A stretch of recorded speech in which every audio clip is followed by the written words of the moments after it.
Today we're going to be going over problem of the day, week 4. Remember that you need a colored pencil or a colored pen or something that's totally different than what you answered your questions in so that I can determine whether you got it right or whether you got it wrong. Remember that it is important that we try to get it right, but if we get it wrong, it's okay because it gives me an idea of what I need to go over with you guys.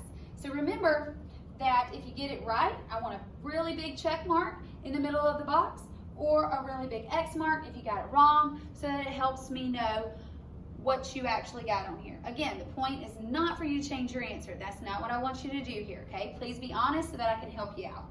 All right, so let's go over Monday. If 4 gallons of milk costs $16.76, how much does 7 gallons of milk cost? Well, this is one that I would set up with bar equals bar because I'm dealing with gallons and I'm dealing with money. So here's my money because I always like to put money on top over gallons, which is 4, and I'm going to 7 gallons. So here's my variable. Well, I cannot jump from 4 to 7. And because I cannot jump from 4 to 7, and remember you're always jumping towards the variable, that means I'm going to be cross multiply, divide, bottoms out. So for this one, I'm going to have 4n equals, and then I'm going to have 16.76 times 7. 2, 4, 49 gives me 53, 42, 43, 44, 45, 46, 47, 7 plus 4, 7, 8, 9, 10, 11. Move the decimal twice. So I get over here 11732.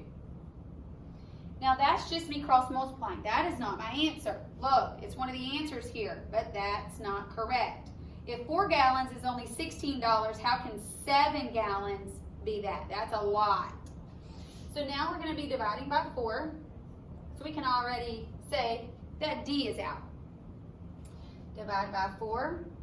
So we cross multiplied it, we divided by 4, now we're bottoming out.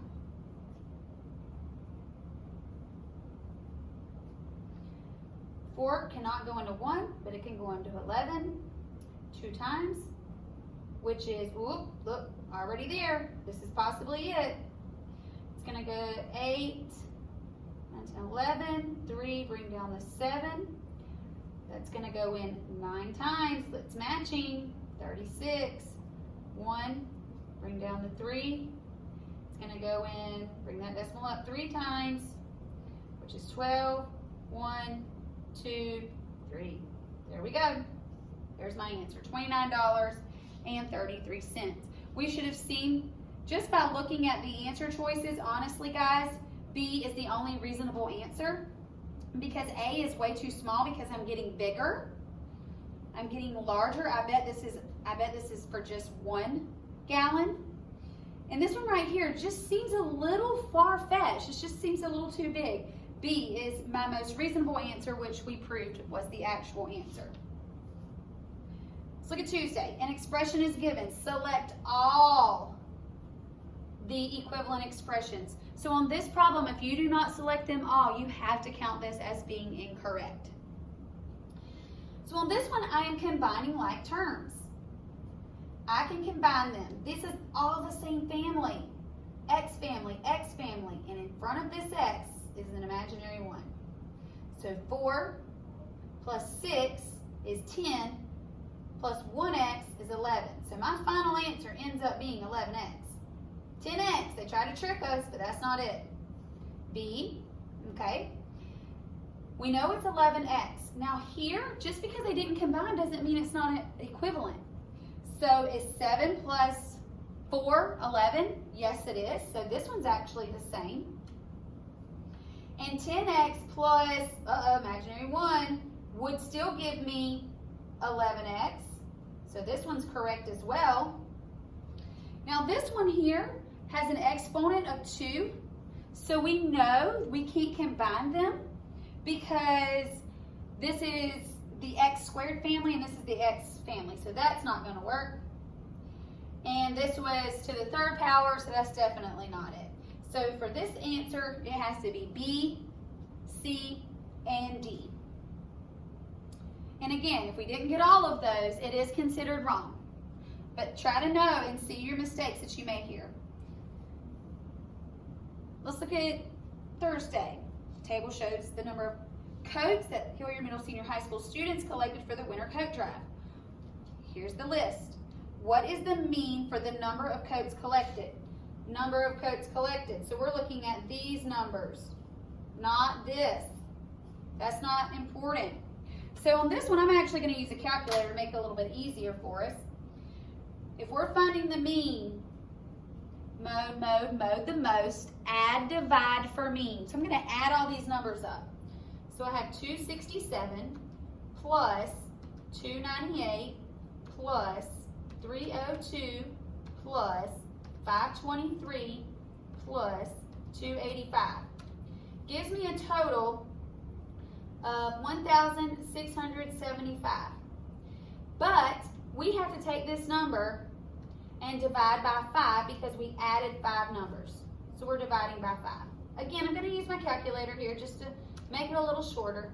So my mean ends up being 335. And again, this number falls between my smallest value and my largest value. And remember, mean, mode, median should all fall within that in between my largest and smallest values. So let's look at Friday.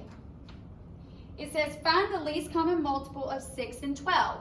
Well, let's remember when we were finding least common multiple, we used a factor tree. So I have 6 and 12. 6, we had 2 and 3. They're both prime.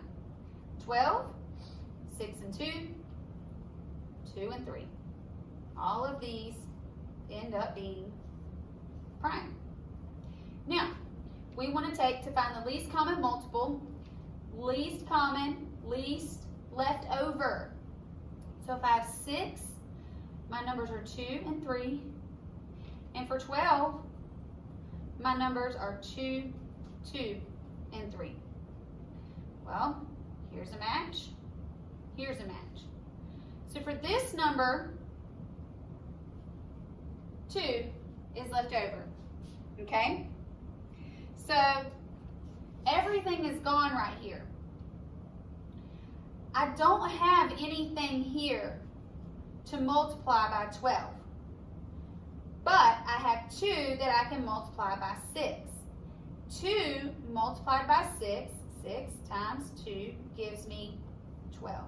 So my least common multiple for this problem is 12. Now another way to solve least common multiple is skip counting.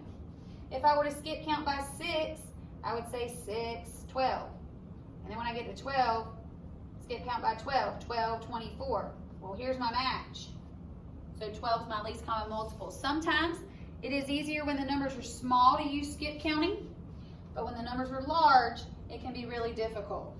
So for this problem, my answer is B. All right, again, guys, make sure you have big check marks and big X's so that I know exactly whether you got it right or whether you got it wrong for week 4 of Problem of the Day. See you guys later.